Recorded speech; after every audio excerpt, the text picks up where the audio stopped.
dan sisa air yang banyak gulanya itu akan menetes ke bawah. Jadinya resultnya berasnya ini akan menjadi rendah gula.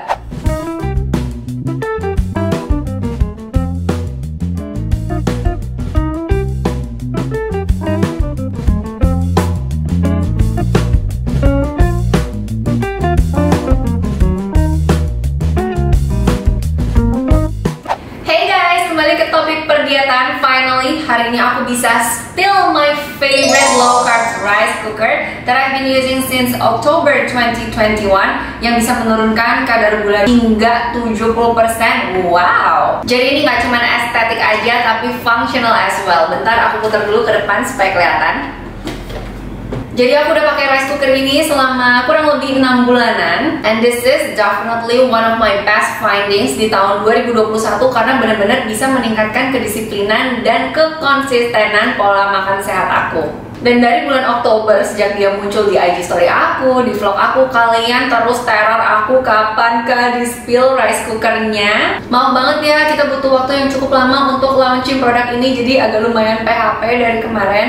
But we're gonna launch anywhere within this week, so make sure you guys follow our Instagram karena bakalan ada promo yang menarik, jadi jangan sampai ketinggalan karena kuotanya limited. And yes, if you guys wondering, Tata Smart adalah sister company-nya Tata Rumah. Kalau Tata Rumah kalian udah tahu, we are focused on providing any organizing products that will maximize your space, whereas Tata Smart focus on providing smart home electronics that will maximize your life. Okay, enough with the background story. Before we begin, I'd like to address some important notes, some reasons behind why I prep my rice like this, nggak seperti orang pada umumnya. Using a low carb rice cooker dan setelahnya juga didinginin dulu di kulkas, nggak langsung dimakan dan nggak diangetin seperti pemakaian rice cooker pada umumnya. The reason is actually scientific, dan my favorite naturopath practitioner Ibu Debbie Jean Marie juga ngajarin dan menjelaskan how she prep her rice, gimana ribetnya, harus dengan cara tradisional yang diaron dulu pakai kukusan dandang itu, habis itu didinginin dulu di kulkas baru kemudian dimakan. Makanya jadinya jarang bikin nasi karena ribet kalau mau sehat makan nasi. Nah karena itulah aku cari gimana sih caranya supaya tetap praktis tapi tetap pakai cara tradisional. Nah benefit dari nasi yang didinginkan di kulkas dulu itu udah ada penelitiannya. I will link the journal in the description box kalau kalian pengen cek. Cooling some foods, nggak cuma nasi aja, tapi potatoes and pasta after cooking will increase resistant starch, which is very beneficial for our gut health. Now, what is resistant starch? Starches atau bahasa Indonesianya pati adalah sejenis karbohidrat yang ditemukan dalam beras dan juga bahan makanan lainnya.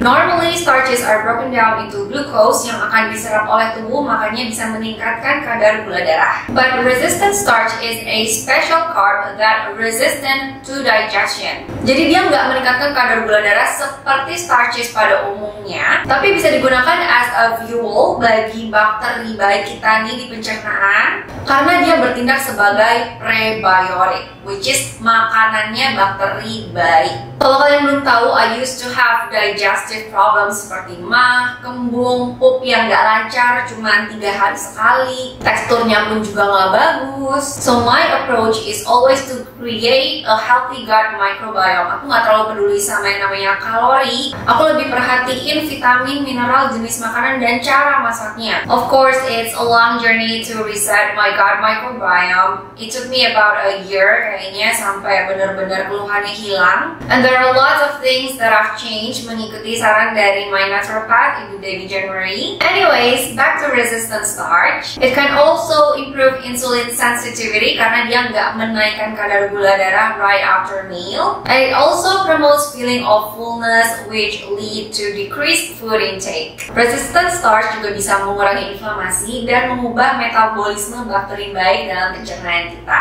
Jadi kalau kalian konsumsi beras, pasta, dan juga potato on daily basis, you may want to consider cooking it a day or 2 before eating it and cooling these foods for 24 hours in the fridge or up to several days may increase their resistant starch content, which is great for your gut health. And research has shown that walaupun kita panasin nasi yang udah kita dinginin, itu resistance starchnya tetap tinggi loh. So this is it, Tata Smart Low Carb Multifunctional Rice Cooker. Anyway, buat yang salah fokus nih sama kabinet yang ada relnya, aku memang sengaja request tempat baru aku ini harus ada rumah yang proper banget untuk rice cooker dan juga untuk blender aku, dan ada colokan tuh di situ karena aku pakai mereka berdua tiap hari. Aku tuh bener-bener semua harus ada rumahnya untuk kesehatan mental aku. But let's skip my hidden storage for another video ya. Hari ini kita fokus dibahas si low carb rice cooker. As you guys can see, tampilan luarnya ini very aesthetic ya, beda sama low carb rice cooker lainnya. Ini paduan warna putih dan juga silver. Tombol bukanya ini ada di depan, dan actually dia tuh nggak cuma bisa masak nasi aja, tapi bisa masak bubur, sup, dan juga kue. Tapi aku belum pernah sih, aku baru pernah masak nasi aja. Mungkin nanti next time kita coba explore ya. By the way, as you guys can see, di sini semua tombolnya udah touchscreen, jadi bukan tombol manual. Jadi nggak bakalan pecah gitu loh, if you guys know what I mean.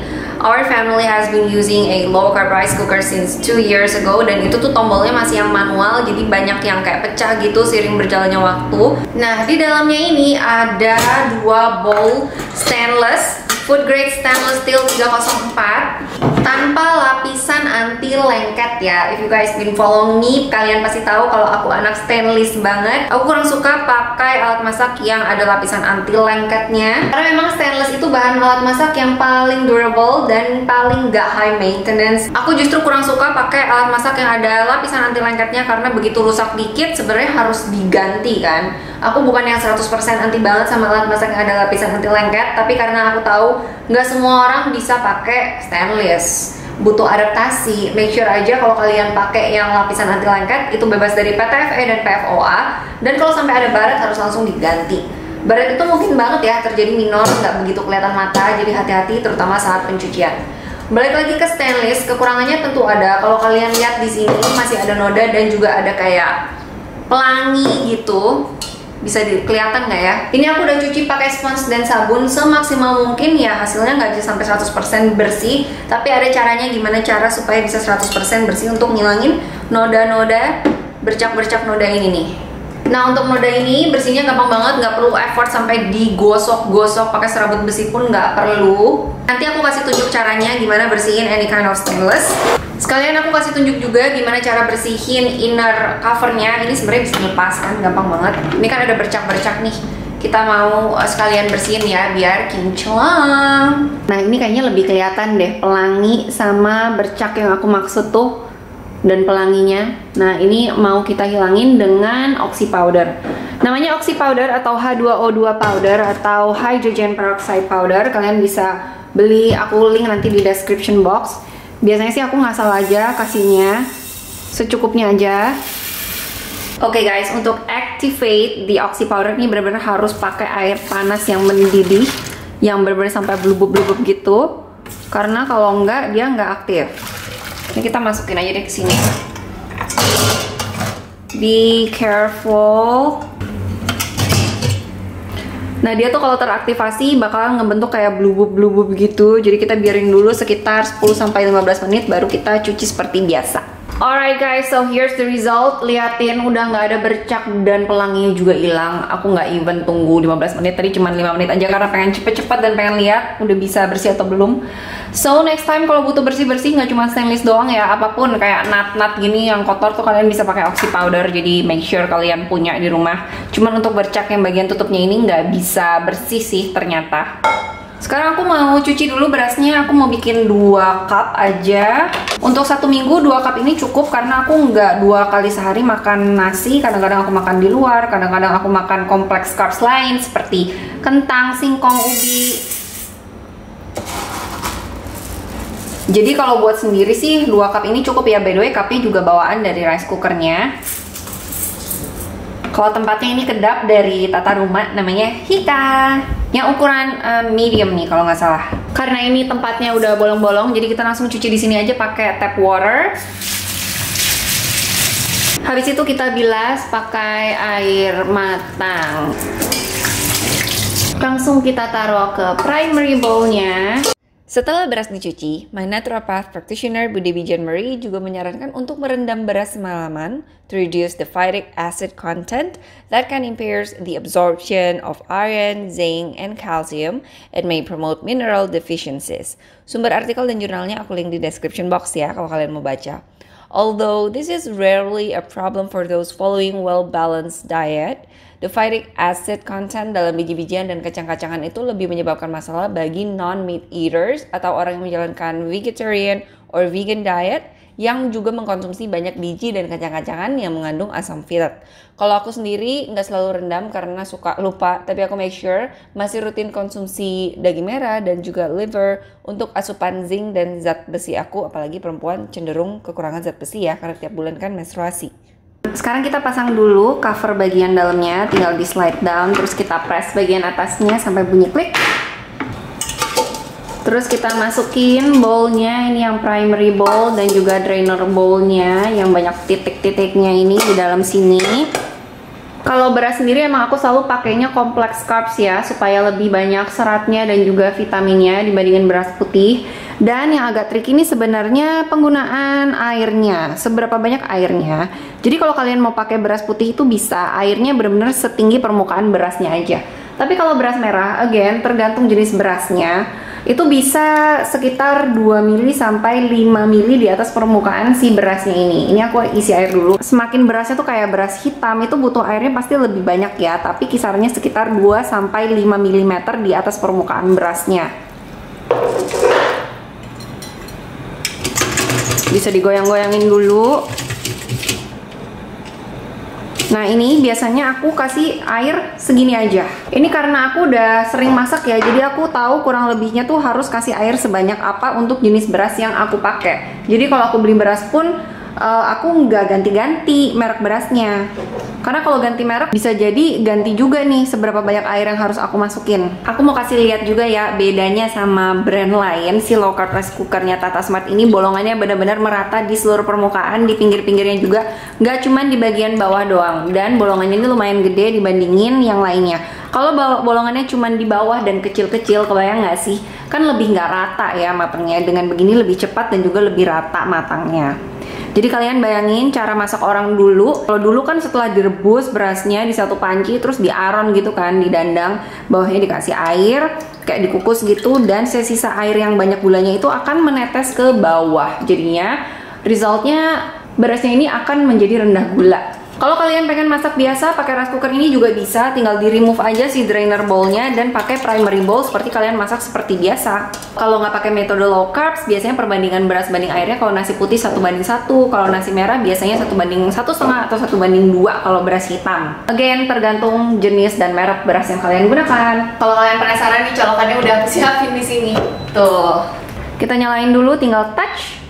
Nah ini ada metode yang primary low carb sama advanced low carb. Semoga kelihatan ya, ini tipis sih, kayaknya nggak kelihatan.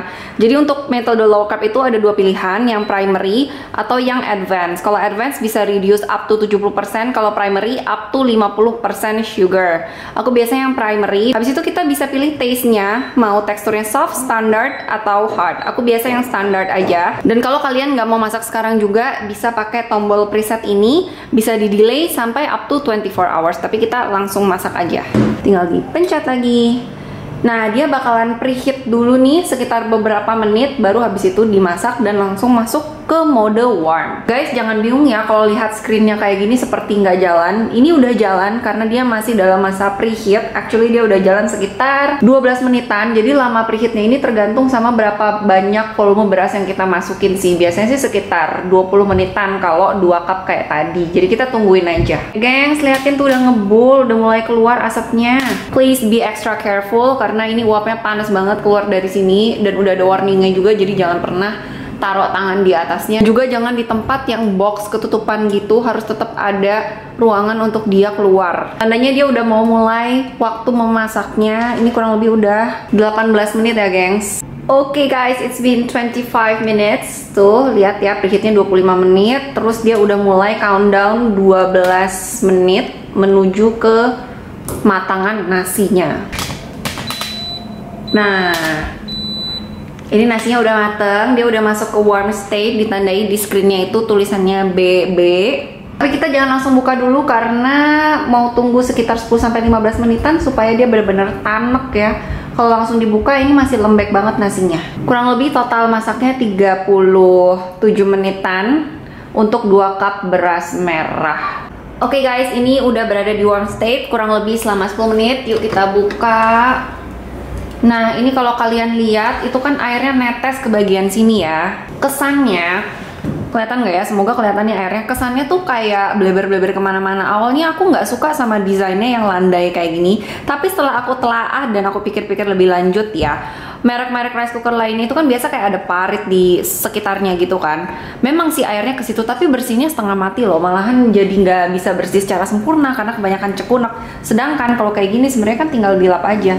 No big deal sama sekali, malah jadi lebih bisa bersih daripada rice cooker biasanya.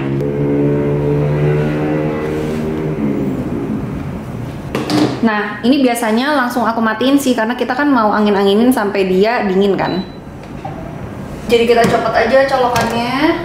Terus kita lihat ini hasil nasinya udah matang sempurna, nggak kelembekan ya. Seperti yang aku udah bilang karena aku udah tahu takarannya persisnya gimana tuh.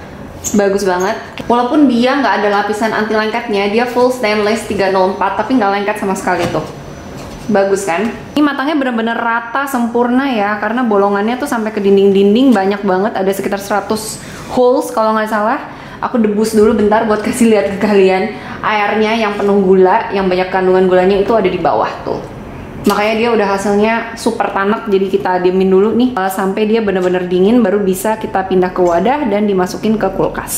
Oke guys, sambil nunggu nasinya dingin, aku mau kasih lihat yang kapasitas 5 liter. Jadi kalau yang aku pakai ini yang 3 liter, yang besar itu 5 liter. Secara fungsi sebenarnya sama persis, tapi beda di desain aja. Kalau yang 5 liter itu ada handle-nya begini, dan juga bahannya untuk yang 5 liter itu dari metal, bodinya dari metal. Kalau yang 3 liter ini bodinya dari plastik. Dan finishingnya juga dia agak sedikit glittery, tapi bukan glitter yang norak ya. Ini kalau kalian melihat perbandingan yang 3 liter dan 5 liter, beda di bentuknya aja sih guys. Yang 5 liter itu dia kayak lebih oval gitu, sedangkan yang 3 liter lebih kotak. Untuk kapasitas yang 5 liter, finishingnya ada sedikit glittery dan bahannya metal. Ini yang 5 liter, bodinya metal, sedangkan yang 3 liter bodinya plastik. Nah, untuk perbandingan size-nya seperti ini. Sedikit berbeda aja, kalau yang 5 liter bagian atasnya ini grey, sedangkan yang 3 liter bagian atasnya putih. Lalu untuk bagian lehernya juga sedikit perbedaan warna, yang 5 liter itu dia abu-abu, sedangkan yang 3 liter dia berwarna hitam. Kalau untuk desain drainer bowl-nya itu sama, diliputi dengan bolongan di seluruh permukaan bowl, jadi benar-benar matang, merata, dan sempurna. Oke, ini udah 100% adem. Aku mau pindahin ke wadah bokunya tata rumah yang 2,5 liter. Jadi sepengalaman aku, nasi aku nih nggak bakalan basi selama aku pakai metode low carbs, karena kan lebih tanek ya. Dan bener-bener didiemin sampai dia tuh adem 100%. Jadi kalau masih anget-anget gitu, jangan dipindahin dulu dan jangan ditutup dulu wadahnya. Kalau masalah wadahnya harus kedap atau enggak, harus ada jaring-jaringnya di bawahnya atau enggak, itu nggak terlalu ngefek di keawetan nasinya. Sepengalaman aku ya guys. Kalian lihat, ini bisa buat berapa kali makan sih sebenarnya. Biasa aku sekali makan kayak segini deh nasinya. Ini kalau terkaan aku sih kayaknya sekitar 6 porsi ya. Kalau tiap hari makan nasi 2 kali sehari ya berarti masak 2 kali lah seminggu. Nih lihat ya guys, masih ada embun-embun gini ya, berarti belum 100% dingin banget. Aku kecepetan naruhnya, jadi ini masih aku mau dinginin dulu baru aku tutup dan masukin ke kulkas. Ini penting banget ya, kalau masih ada embun gini jangan langsung ditutup dan masukin kulkas, nanti malah cepet basi. Oke guys, sekarang aku udah mau prep dinner, jadi aku mau panasin nasi sama ada lauk, ikan, dan capcay. By the way, aku kan belum tinggal di sini ya, jadi masih kosong banget, aku belum beli sayur-sayuran. Tapi susunan kulkas aku emang kayak gini, jadi kalau belum ada isinya, semua box-boxnya tetap dalam keadaan kosong aku masukin kulkas supaya nggak menu-menuhin kabinet, dan supaya nanti kita tahu belanjanya tuh boleh seberapa banyak, jadi nggak boleh lebih banyak dari tempat yang ada. Oke, kita ambil dulu si nasi, capcay, dan juga ikan. So this is our dinner. Nasinya aku ambil secukupnya aja, aku masih agak kenyang sih, jadi nggak pengen banyak-banyak. Terus ini lauknya ikan kembung cabe, aku bagi 2 aja biar muat. Sayurnya aku masukinnya nanti aja di agak akhir karena aku nggak mau kelembekan. Jadi ini kita isi air dulu, jangan sampai ngelewatin nanti batas si bowl drainer di atasnya ya. Jadi secukupnya aja. Pokoknya pas kita taruh airnya nggak boleh lewat dari sini ya. Kebayang nggak ini kalau bolongannya cuma di tengah doang dan kecil-kecil, begitu pakai wadah yang gede, gimana caranya coba dia bisa nge-steam? Kalau segini dia masih bisa nih karena dari sampingnya juga ada bolong-bolongannya. Oke, sekarang kita masukin bowlnya. Terus kita tinggal set ke steam.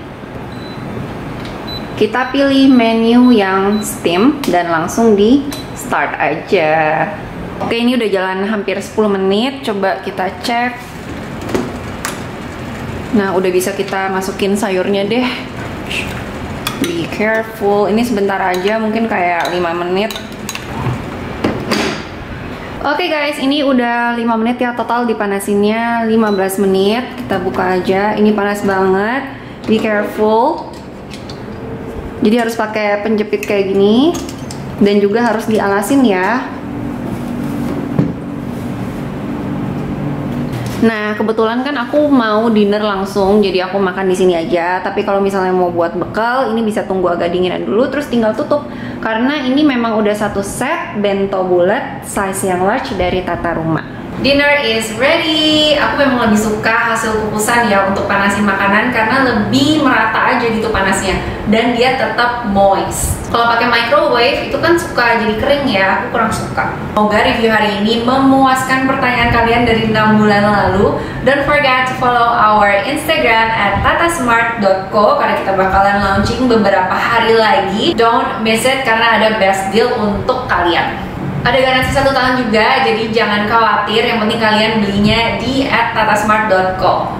Thank you so much for watching and I'll see you soon. Selamat makan!